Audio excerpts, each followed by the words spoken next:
यह एक काल्पनिक कहानी है। इसमें दिखाई गई घटनाएं, पात्र और संवाद पूरी तरह से लेखक की कल्पना पर आधारित हैं। इसका कोई संबंध किसी वास्तविक व्यक्ति या घटना से नहीं है। आरव की आकृति लगभग 3 किलोमीटर दूर जाकर एक छोटी पहाड़ी से जा टकराई। टक्कर इतनी भीषण थी कि पहाड़ी तुरंत हिंसक रूप से कांप उठी और उससे अनगिनत पत्थर नीचे गिरने लगे। दूसरी ओर जहां अभी आरव खड़ा था, वहां लाल कपड़े पहने एक महिला प्रकट हुई थी। वह महिला वहां गर्व से खड़ी थी, जबकि उसके हाथ रहस्यमयी धातुजड़ित दस्तानों से ढके हुए थे। तुम जैसे चींटी की इतनी हिम्मत कि मेरे पुष्प महल को नष्ट करने की डींगे मारो। तुम मौत को दावत दे रहे हो, उस महिला ने पहाड़ी के किनारे धंसे हुए आरव की ओर तिरस्कार से देखते हुए कहा। कितना हास्यास्पद है। आकाश में ललित सिंह अचानक बोल पड़ा। एक आत्मोन्नति स्तर के 9वें रैंक की योद्धा ने दूसरे रैंक के आत्मिक स्तर के योद्धा पर अचानक हमला किया, और तुम्हें इस पर गर्व महसूस हो रहा है। तो पुष्प महल ऐसे कचरे से भरा है। यह वाकई हास्यास्पद है। लाल कपड़ों वाली महिला का चेहरा थोड़ा फीका पड़ गया, फिर भी उसने कोई पलटवार नहीं किया। आखिर ललित सिंह एक राजसिंहासन स्तर का विशेषज्ञ था। यह हास्यास्पद है, कुसुमेश्वरी ठंडे स्वर में बोली। तो क्या मेरे पुष्प महल की शिष्याओं को एक एक करके उसके हाथों मरने के लिए आगे आना चाहिए? चूंकि उसने मेरे पुष्प महल में हमला करने और हत्या करने का साहस किया है, तो उसे मौत का सामना करने के लिए तैयार रहना चाहिए। अगर हम हास्यास्पद होने की बात करें, तो तुम्हारा महाचिन साम्राज्य हास्यास्पद है। मुझे यह मत बताओ कि तुम्हारे साम्राज्य के महल के भीतर के संघर्ष सब ईमानदार और खुले होते हैं। यहां तक कि तुमने भी, ललित सिंह, कई गंदे काम किए होंगे। जब तुम खुद अच्छे नहीं हो, तो किस आधार पर दूसरों से ऐसा करने की उम्मीद करते हो? ललित सिंह कुछ कहने ही वाला था कि स्थापना सम्राट ने अपना हाथ हिलाया और कहा, इस बारे में आगे बात करने की जरूरत नहीं है। परिणाम अभी तय नहीं हुआ है। कुसुमेश्वरी और अन्य लोगों के चेहरे के भाव बदल गए और उन्होंने नीचे देखा। पहाड़ी से एक आकृति तेजी से बाहर निकली। उस आकृति को देखकर उनके चेहरे उदास हो गए, क्योंकि वह आरव था। लाल कपड़े वाली महिला के चेहरे पर बेहद भद्दा भाव था। उसने कल्पना भी नहीं की थी कि आत्मिक स्तर की यह चींटी उसके पूर्ण बल के प्रहार को झेलने के बाद भी जीवित बच जाएगी। यह उसके चेहरे पर एक सीधे तमाचे जैसा था। इस समय आरव के चेहरे के भाव भी बहुत खराब थे। उसने उस महिला को अचानक हमले के लिए दोष नहीं दिया। उसने केवल खुद को पर्याप्त सतर्क न रहने और लापरवाह होने के लिए दोषी ठहराया। निश्चित रूप से वह थोड़ा हैरान भी था। वह हैरान था कि आत्मोन्नति स्तर की 9वीं रैंक की विशेषज्ञ वास्तव में उस पर अचानक हमला करेगी। उसने वास्तव में सारी शर्म त्याग दी थी। बेशक सबसे महत्वपूर्ण पहलू यह था कि उसे एहसास हो गया था कि आत्मोन्नति स्तर के 9वें रैंक के विशेषज्ञ कितने भयानक होते हैं। यदि उसके पास अधिकांश शक्ति को रोकने के लिए मृत्युलोक सम्राट कवच नहीं होता और उसके दुर्जय भौतिक शरीर ने बाकी काम नहीं किया होता, तो केवल उस एक प्रहार ने ही उसे टुकड़ों में बिखेर दिया होता। सिर्फ इस एक हमले ने ही उसे बता दिया था कि वह अपनी तलवार क्षेत्र और अपने पास मौजूद दिव्य कलाकृतियों का उपयोग करके भी उसे शायद ही मार पाएगा। उनकी साधना के स्तरों के बीच का अंतर अब बाहरी ताकतों से भरने लायक नहीं रह गया था। मैंने तुम्हें थोड़ा कम आंका, चींटी, महिला ने अपने धातु के दस्तानों को आपस में रगड़ते हुए धीमी आवाज में कहा। आरव ने एक गहरी सांस ली। भले ही वह काफी अनिच्छुक था, लेकिन वह जानता था कि अपनी वर्तमान साधना के साथ उसे मारना व्यावहारिक रूप से असंभव था। इसलिए इस तरह युद्ध जारी रखना केवल समय की बर्बादी होगी। जब उसने इस बिंदु तक सोच लिया, तो आरव अब और नहीं हिचकिचाया। उसने अपने हाथ में मौजूद प्राचीन म्यान की ओर देखने के लिए अपना सिर झुकाया और कहा, गुप्त तकनीक सक्रिय करो। प्रकाश की एक किरण चमकी और आरव के सामने तलवार की आत्मा प्रकट हुई। उसने गहराई से विचार किया और फिर कहा, भले ही तुम अब स्वर्ग द्वारा शापित नहीं हो और तुमने साधना के दूसरे स्तर में प्रगति भी कर ली है, लेकिन तुम्हारे पास केवल 10 साल का जीवन काल बचा है। यह गुप्त तकनीक हर 2 घंटे में तुम्हारे जीवन काल का 1 साल जला देगी। क्या तुम निश्चित हो? हाँ, आरव ने दृढ़ता से कहा। क्या मेरे पास कोई और विकल्प है? अगर मैंने ऐसा नहीं किया तो मैं मर सकता हूँ। तलवार की आत्मा ने एक पल के लिए गहराई से विचार किया और फिर सिर हिलाया और फिर वह अपने मूल रूप में वापस बदल गई। उसके बाद वह प्राचीन म्यान प्रकाश की एक किरण में बदल गई जो आरव की भौहों के बीच के स्थान में समा गई। यह एक ऐसी गुप्त तकनीक है जो शरीर के जीवन काल का उपयोग करके शरीर की क्षमता को सक्रिय करती है। इसका उपयोग समाप्त करने के बाद यह आपके शरीर को बहुत प्रभावित करेगी। याद रखें कि इसका लंबे समय तक उपयोग न करें, अन्यथा आपके जीवन काल में भारी गिरावट तो होगी ही, साथ ही आपके शरीर को अपूरणीय क्षति पहुंचने की भी बहुत संभावना है।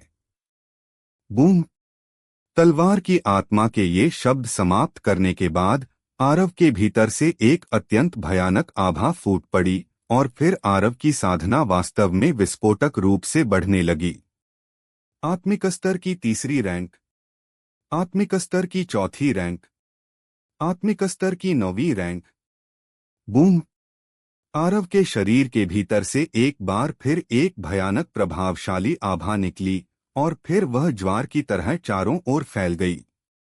आसपास के सभी लोगों के चकित भावों के बीच आरव वास्तव में आत्मोन्नति स्तर में प्रवेश कर चुका था। यह कैसे संभव हो सकता है? लाल कपड़े पहने महिला आरव को देखकर दंग रह गई, जो आत्मोन्नति स्तर पर पहुंच चुका था। वह पल भर में आत्मिक स्तर की 2री रैंक से आत्मोन्नति स्तर तक कैसे पहुंच सकता है? यह कैसे संभव हो सकता है? कुसुमेश्वरी और अन्य लोगों की निगाहें भी इस दृश्य को देखकर सदमे से भर गई थीं। वे जानते थे कि दुनिया में कुछ ऐसी गुप्त तकनीकें हैं जो किसी की साधना में अस्थायी रूप से सुधार कर सकती हैं, लेकिन उनमें से अधिकांश केवल 1 या 2 रैंक या अधिक से अधिक 5 रैंक तक ही सुधार कर सकती हैं। फिर भी अब आरव साधना के एक पूरे स्तर तक आगे बढ़ गया था। वह कौन सी गुप्त तकनीक है? जल्द ही उन्होंने इस बारे में सोचना बंद कर दिया क्योंकि उनके दिमाग में एक और भयानक सवाल आ गया था। वह सवाल यह था कि अब जब आरव ने आत्मोन्नति स्तर प्राप्त कर लिया है तो वह कितना भयानक होगा। 8वें स्तर की संहार तलवार, इंटेंट, प्रबुद्ध तलवार, हृदय तलवार, क्षेत्र, एक प्राकृतिक खजाना, 2 दिव्य कलाकृतियां।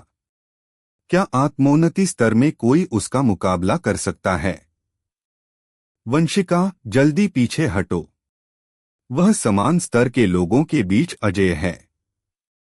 वह अब ऐसा कोई नहीं है जिसे तुम रोक सको। कुसुमेश्वरी की आवाज थोड़ी चिंतित थी, क्योंकि पुष्प महल ने अब तक 3 आत्मोन्नति स्तर के विशेषज्ञों को खो दिया था और वह वास्तव में और अधिक खोने का जोखिम नहीं उठा सकता था। हर रात की कहानी, हर दिन का धमाका, सिर्फ स्टोरी हंगामा पर। तो अभी सब्सक्राइब करें और बेल आइकन दबाएं, क्योंकि अगली कहानी आप मिस ना कर पाए। यह सुनकर वंशिका के चेहरे पर थोड़े हिंसक भाव आ गए। पीछे हटना। अगर मैंने आज ऐसा किया तो मैं दक्षिणी क्षेत्र में अपना सिर ऊंचा करके कैसे खड़ी रह पाऊंगी? वह सिर्फ एक आत्मिक स्तर का योद्धा है जो एक गुप्त तकनीक के माध्यम से आत्मोन्नति स्तर पर पहुंचा है। वह मेरे विरुद्ध कैसे जा सकता है जो आत्मोन्नति स्तर की 9वीं रैंक की विशेषज्ञ हूं? चिंता न करें बुजुर्ग, मैं निश्चित रूप से इस दुश्मन को खत्म कर दूंगी जो भविष्य में पुष्प महल के लिए एक दुर्जय दुश्मन बन सकता है। इन शब्दों को बोलने के बाद वंशिका ने कुसुमेश्वरी के बोलने का इंतजार नहीं किया और उसकी आकृति आरव की ओर झपटी और फिर उसने आरव पर अपनी मुट्ठियां तेजी से चलाईं। जहां जहां से वे गुजरीं, उसकी मुट्ठियों के बल से अंतरिक्ष विकृत हो गया और यह एक अत्यंत आश्चर्यजनक दृश्य था। प्रकाश की एक किरण चमकी। बूम! एक जोरदार धमाका हुआ और वंशिका वापस वहीं पहुंच गई जहां वह खड़ी थी। इसके अलावा उसकी आंखें पूरी तरह खुली थीं और वे सदमे और अविश्वास से भरी थीं, क्योंकि उसके लो ग्रेड स्वर्ग रैंक के डार्क मेटल के दस्ताने आरव के हमले से टुकड़ों में कट गए थे। आरव ने अपने हाथ में तलवार को देखते हुए एक गहरी सांस ली और फिर उसने अपना दाहिना हाथ भींचा। उसे तुरंत अपने हाथ में पूर्णता की अनुभूति हुई और यह अंतरिक्ष को मुट्ठी में लेने जैसा अनुभव था। तो आत्मोन्नति स्तर ऐसा महसूस होता है। आरव ने अपने दाहिने हाथ से अंतरिक्ष को हल्का सा दबाते हुए ठहाका लगाया और फिर उसने वंशिका की ओर देखा। आत्मोन्नति स्तर का 9वां रैंक। अब यह इतना दुर्गम नहीं लग रहा है। आरव ने अपने मन में एक आदेश दिया और उसकी 8वें स्तर की संधार तलवार इंटेंट बाहर निकली और तुरंत वंशिका को घेर लिया।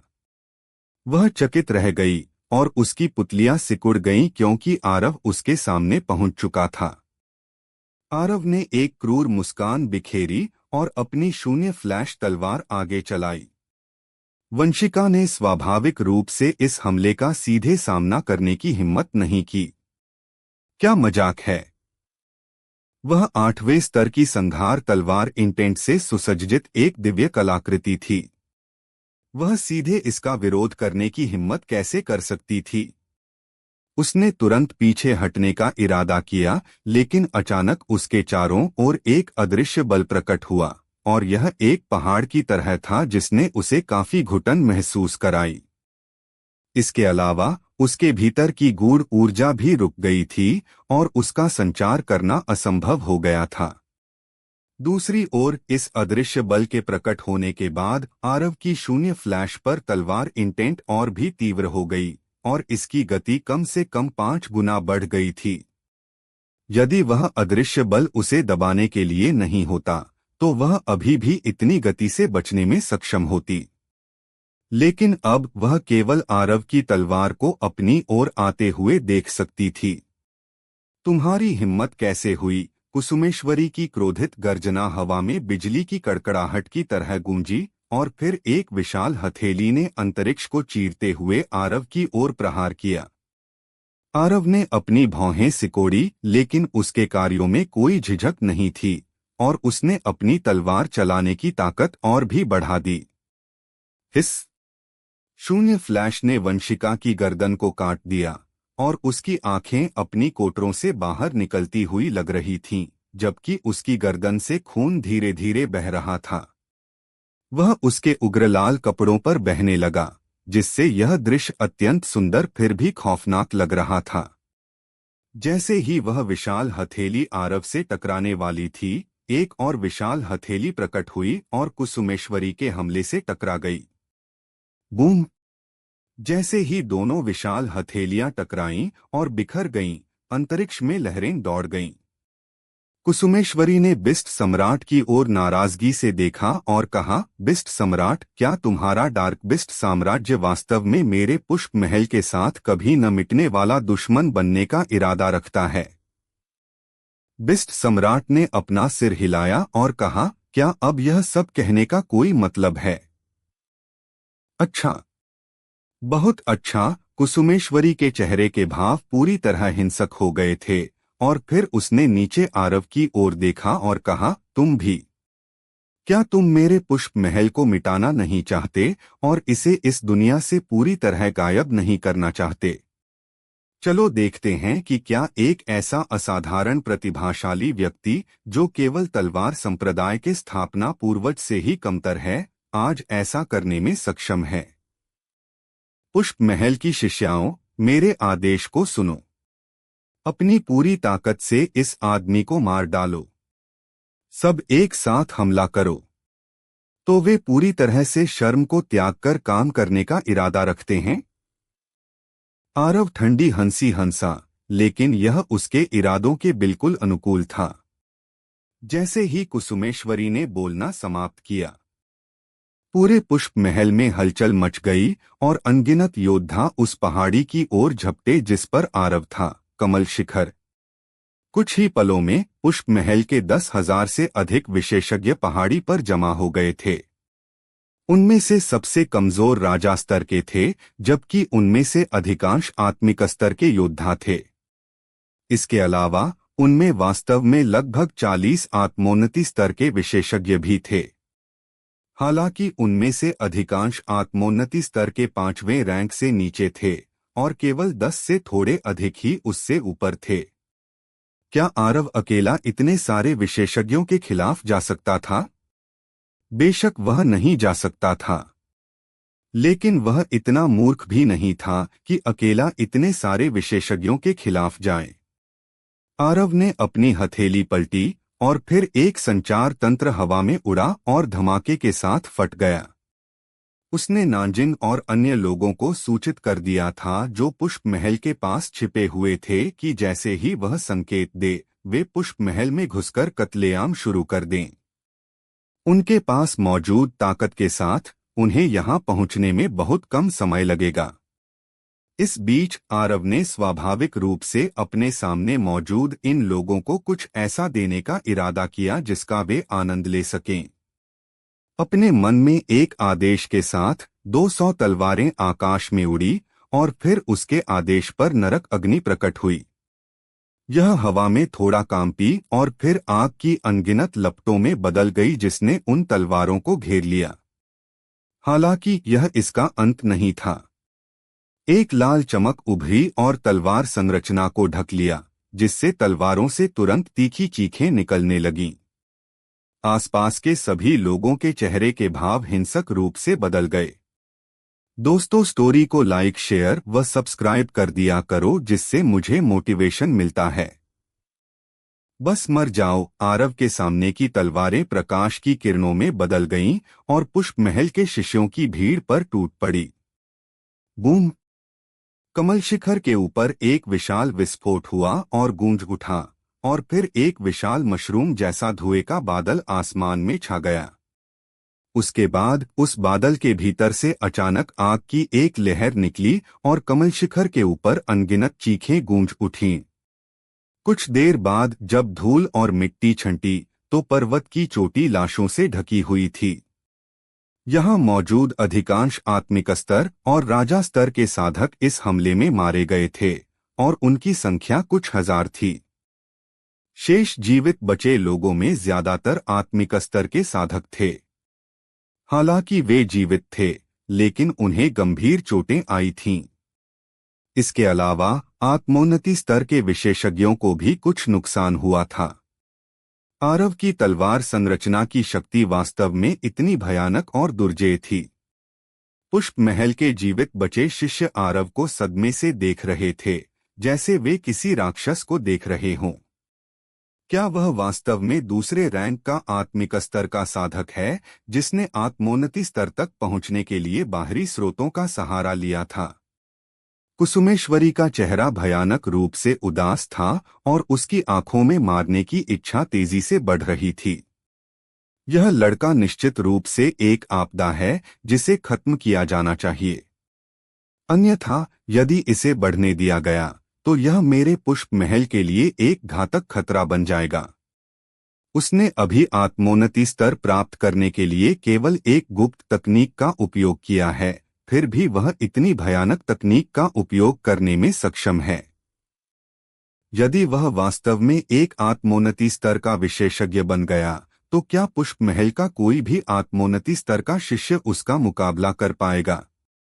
वास्तव में भविष्य की प्रतीक्षा करने की कोई आवश्यकता नहीं थी, क्योंकि पुष्प महल के आत्मोन्नति स्तर के विशेषज्ञ पहले से ही आरव को काबू करने में असमर्थ थे।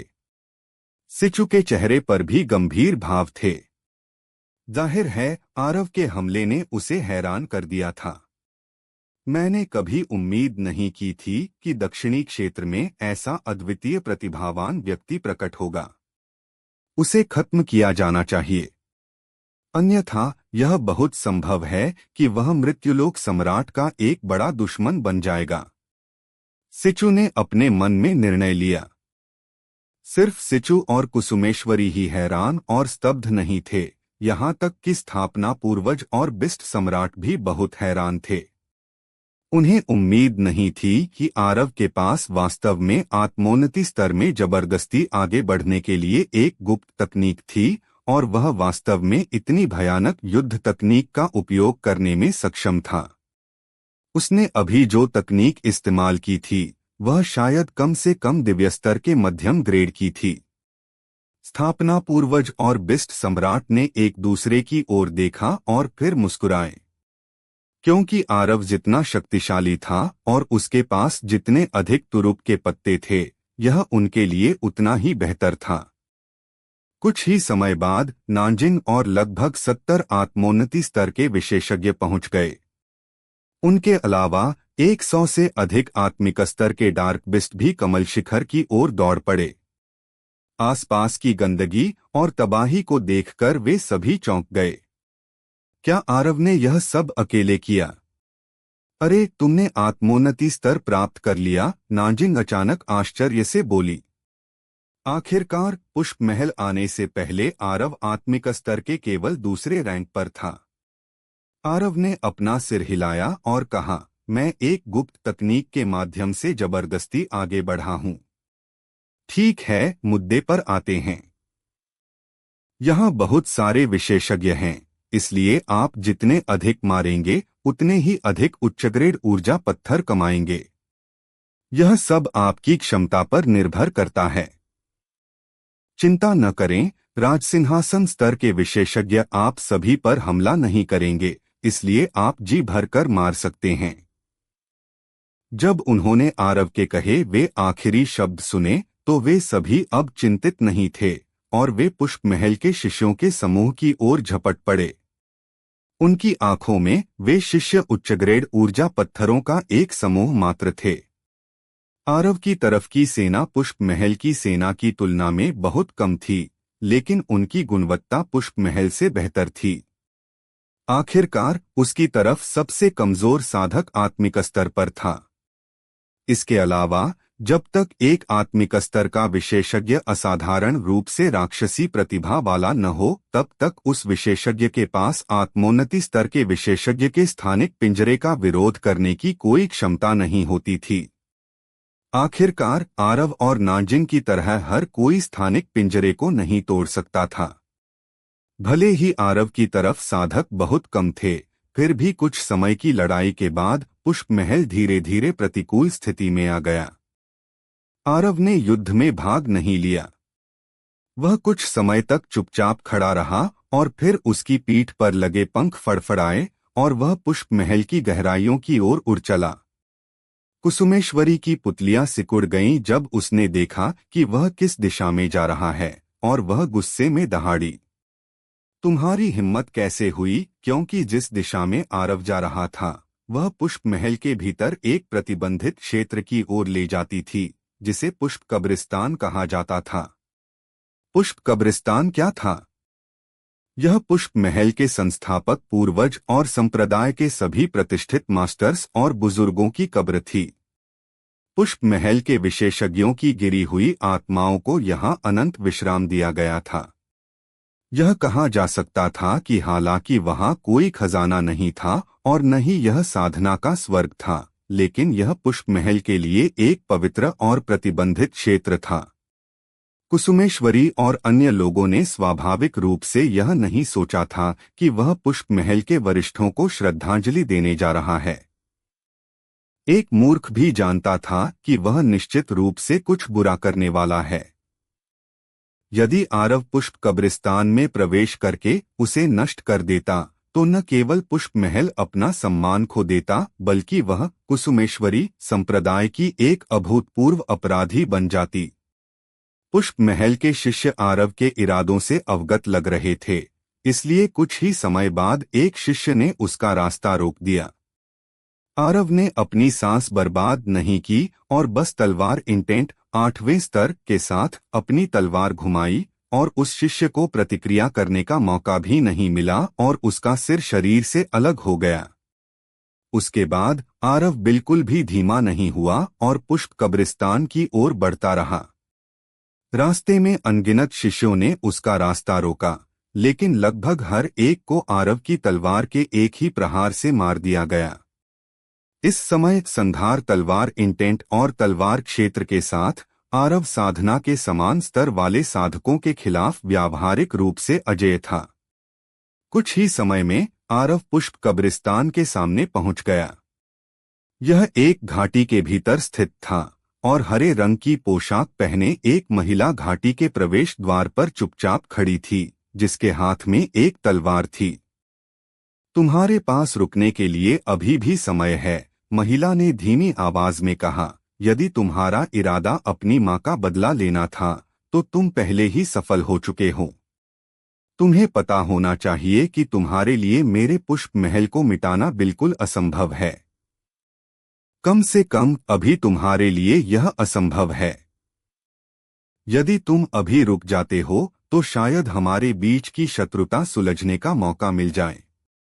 लेकिन यदि तुम पुष्प कब्रिस्तान में कदम रखने की हिम्मत करते हो तो हम वास्तव में कट्टर दुश्मन बन जाएंगे। रुक जाओ।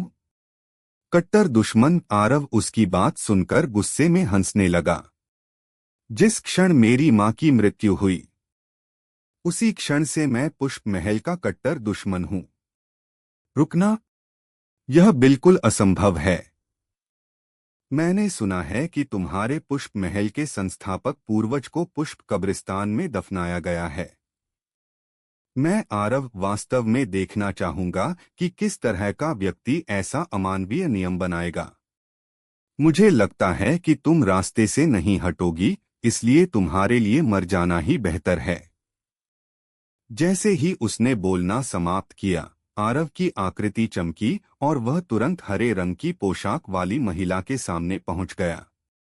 महिला ने शायद इसकी उम्मीद की थी। जैसे ही आरव आगे बढ़ा, उसकी आकृति थोड़ी हिल गई और फिर वह अनगिनत पंखुड़ियों में बदल गई और उस जगह से गायब हो गई। उसके बाद आरव के पीछे अचानक प्रकाश की 2 किरणें दिखाई दीं। आरव ठंडी आवाज में बोला। उसने अपने पीछे की प्रकाश की किरणों को नजरअंदाज कर दिया और अपनी तलवार सामने आसमान की ओर चलाई। उसके पीछे प्रकट हुई महिला की पुतलियां सिकुड़ गईं, लेकिन उसकी प्रतिक्रिया बिल्कुल भी धीमी नहीं थी और उसने अपने शरीर के सामने अपनी तलवारों को क्रॉस कर लिया। खचाक! वह अपनी तलवारों के साथ उड़ती हुई पीछे जा गिरी। आरव की आंखों में आश्चर्य की एक झलक दिखी, क्योंकि यह महिला जो आत्मिक स्तर के केवल 8वें रैंक पर थी, वास्तव में उसके हमले को रोकने में सक्षम थी।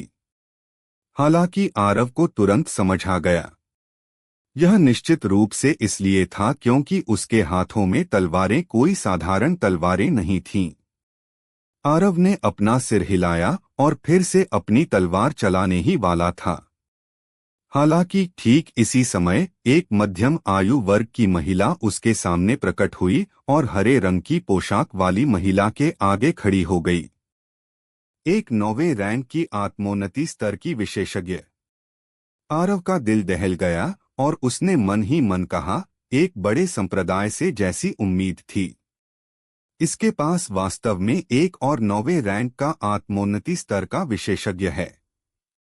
मध्यम आयु वर्ग की महिला ने आरव को ठंडी नजर से देखा और कहा, प्रज्ञा, तुम इस युद्ध से हट जाओ।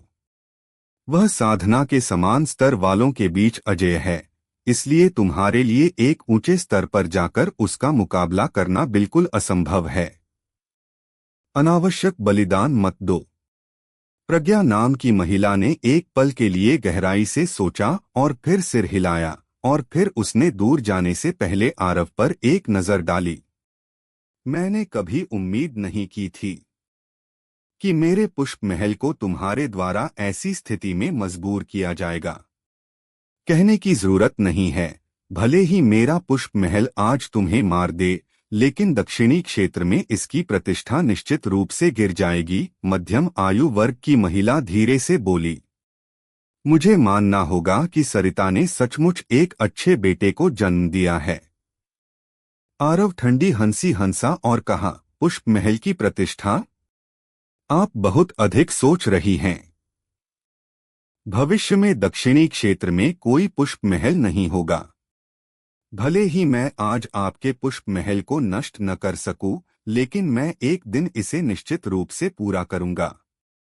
जब तक मैं जीवित हूं, मैं आपके पुष्प महल के हर एक शिष्य का वध करूंगा जब तक कि दुनिया में कोई भी शेष न रह जाए। जैसे ही उसने बोलना समाप्त किया, आरव ने अपनी सांस बर्बाद करना बंद कर दिया। उसके भीतर की गूढ़ ऊर्जा पागलपन की तरह उमड़ पड़ी, जबकि उसकी पीठ पर लगे 9th नर्क तलवार पंख अचानक फड़फड़ाए और उससे एक तूफान निकला और वह तुरंत मध्यम आयु वर्ग की महिला के सामने पहुंच गया। तलवार क्षेत्र! आरव चिल्लाया और उसने तलवार क्षेत्र को सक्रिय कर दिया और फिर अपनी तलवार तेजी से उसकी ओर चलाई। मध्यम आयु वर्ग की महिला तलवार क्षेत्र द्वारा दबाए जाने से झिझक गई और आरव को अपनी ओर तलवार चलाते देख उसकी पलकें फड़कने लगीं। उसने जरा सी भी लापरवाही करने की हिम्मत नहीं की और उसने तुरंत अपने दाहिने पैर को जोर से पटका, जिससे अंतरिक्ष में एक विशाल छेद हो गया और वह उसमें प्रवेश कर गई। अगले ही पल 100 मीटर से अधिक आकार की एक विशाल मुट्ठी आरव के दाहिनी ओर से नीचे गिरी। हालांकि वह आरव से 30 मीटर दूर पहुंचते ही तुरंत रुक गई और फिर टुकड़ों में बिखर गई। आरव मध्यम आयु वर्ग की महिला को देखने के लिए मुड़ा, जो उसके दाहिनी ओर लगभग 300 मीटर की दूरी पर खड़ी थी। उसे उम्मीद नहीं थी कि वह वास्तव में उसके तलवार क्षेत्र से मुक्त होने में सक्षम होगी। वह पहले वाले दूसरे 9वें रैंक के आत्मोन्नति स्तर के विशेषज्ञ से कहीं अधिक मजबूत है। वह तलवार क्षेत्र है। मध्यम आयु वर्ग की महिला के चेहरे पर गंभीर भाव थे। यह वास्तव में असाधारण है। साधना के समान स्तर वाले साधक के लिए आपको मारना व्यावहारिक रूप से असंभव है। लगता है मुझे आपको मारना ही होगा, भले ही मुझे खुद को आपके साथ खत्म क्यों न करना पड़े। अन्यथा यह वैसा ही होगा जैसा आपने कहा है और मेरा पुष्प महल भविष्य में निश्चित रूप से नष्ट हो जाएगा। बकवास बंद करो। आरव ने एक गहरी सांस ली और अपनी पीठ के पंखों को वापस खींच लिया और फिर 9th नर्क हिमसमीर उसके सामने तैरने लगा। उसके बाद नरक अग्नि और बैंगनी मेघ वज्र भी प्रकट हुए। इन 3 प्राकृतिक खजानों के प्रकट होने ने आसपास के सभी लोगों को तुरंत चौंका दिया।